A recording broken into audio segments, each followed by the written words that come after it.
کہ یہ دن جو ہے یہ سارے دنوں کا ایک تو سردار ہے، اور اس دن میں اگر کوئی سرکار کی ذات پہ درود پڑھتا ہے، اگر کوئی بندہ نبی پاک کی ذات پہ درود پڑھتا ہے، پورا ہفتہ یعنی ہفتے سے لے کر جمعرات تک فرشتے جو ہیں وہ سرکار کی بارگاہ میں درود و سلام لے کے جاتے ہیں، لیکن جب جمعۃ المبارک کا دن آتا ہے تو وہ فرشتوں کی ڈیوٹی ختم ہو جاتی ہے، بلکہ ڈائریکٹ میرے آقا کریم علیہ السلام اس بندے کا درود و سلام سماعت فرماتے ہیں۔ سبحان اللہ۔ یعنی جب جمعۃ المبارک کا دن ہوتا ہے تو میرے آقا کریم خود اس بندے کو بھی دیکھ رہے ہوتے ہیں اور خود میرے آقا علیہ السلام سماعت بھی فرما رہے ہوتے ہیں۔ سبحان اللہ۔ یعنی آج مسجد نورانی میں بیٹھ کر حاجی سردار صاحب نے نبی پاک کی ذات پہ درود و سلام پڑھا ہے، تو میرے آقا گنبد خضراء میں بیٹھ کر اپنی نگاہ نبوت سے، اپنی نگاہ کرم سے اس بندے کو دیکھ بھی رہے ہیں اور اس بندے کو پہچان بھی رہے ہیں۔ سبحان اللہ۔ اور پھر مومن کے لیے کیوں نہیں قدر ہو کہ جب نبی پاک کی نظر ایک گدھا پہ پڑ جائے، جب بادشاہ کی نظر کسی فقیر پہ پڑ جائے، جب بادشاہ کسی گدھا کو جھولی بھر کے دے دے تو اس کے لیے وہ عید کا دن ہوتا ہے۔ تو الحمدللہ سنیوں کے لیے جمعۃ المبارک اس لیے عید کا دن ہے کیونکہ ڈائریکٹ گنبد خضراء سے میرے آقا کی نظر اپنے گدھا پہ پڑتی ہے۔ سبحان اللہ۔ تو کوشش فرمایا کریں کہ جب جمعۃ المبارک کا دن ہو تو نبی پاک کی ذات پہ کثرت کے ساتھ درود و سلام پڑھا کریں، کیونکہ میرے آقا گنبد خضراء میں بیٹھ کر ڈائریکٹ ہے وہ اپنے امتیوں کا درود و سلام سماعت فرماتے ہیں۔ اب ہمیں اسی برکات جس طرح معلوم ہے کہ رمضان المبارک کی آمد ہے، انشاءاللہ ہم اس رمضان المبارک کی وہ نیک گھڑیاں، وہ نیک سعادتیں، وہ رحمتوں کی گھڑیاں، ان گھڑیوں میں ہم اپنے دامنوں کو پھیلا کے رب کی بارگاہ سے جھولیاں بھر بھر کے رحمتیں لیں گے انشاءاللہ، کیونکہ یہ رمضان المبارک، رمضان کا معنی ہوتا ہے جلا دینے والا، رمضان کا معنی ہوتا ہے جلا دینے والا، راہ کر دینے والا۔ تو جو بندہ روزے رکھتا ہے نا، جو بندہ روزے رکھتا ہے تو یہ رمضان المبارک اس سے اس کی برائیوں کو جو جلا دیتا ہے۔ یوں سمجھ لیجئے ایک لوہے پہ زنگ چڑھاؤ اور اس کو آگ میں ڈال دیا جائے، کچھ دیر دیکھنے کے بعد یوں معلوم ہوتا ہے کہ لوہا وہ آگ کی طرح چمک رہا ہے، کیونکہ آگ کا معنی مقصد ہوتا ہے جلانا۔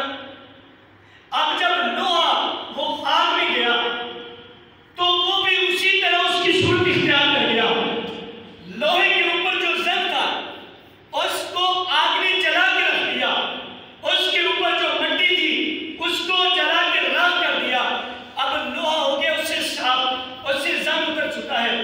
تو اس رمضان المبارک کا معنی ہوتا ہے جلا دینے والا۔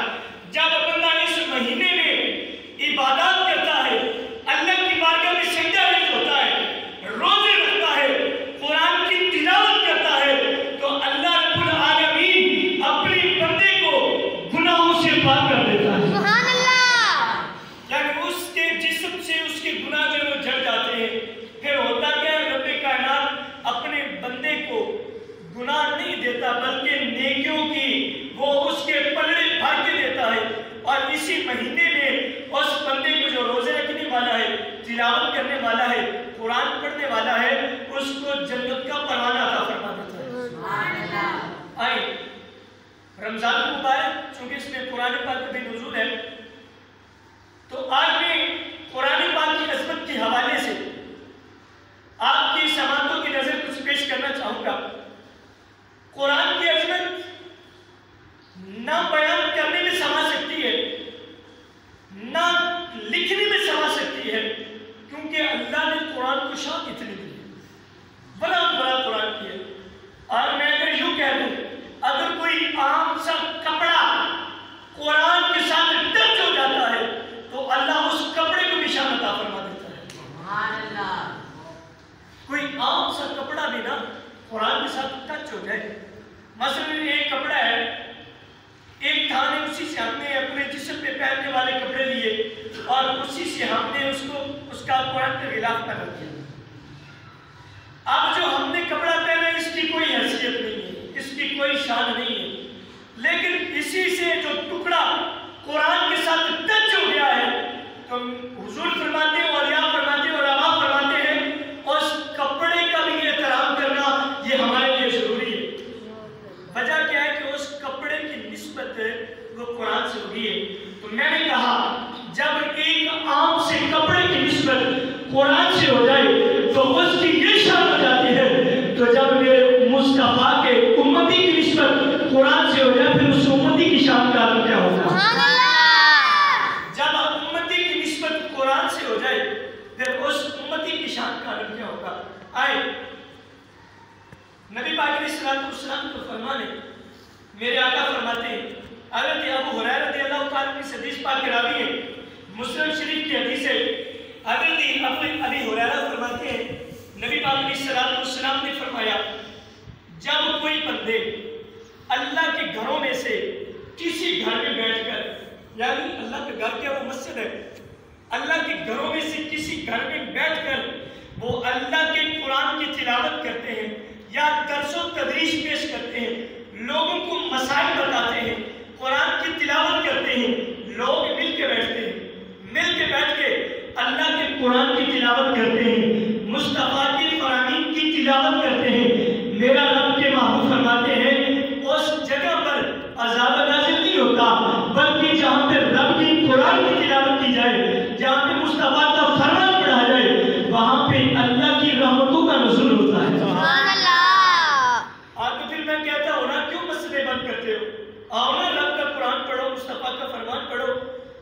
اب پہلے تو نہیں، محرم آ جائے تو وہ بازار کھلے ہیں، سب کچھ کھلا ہے، رمضان مبارک آ جائے تو پھر ان پہ وہ کیا ہے وہ پابندیاں لگ جاتی ہیں۔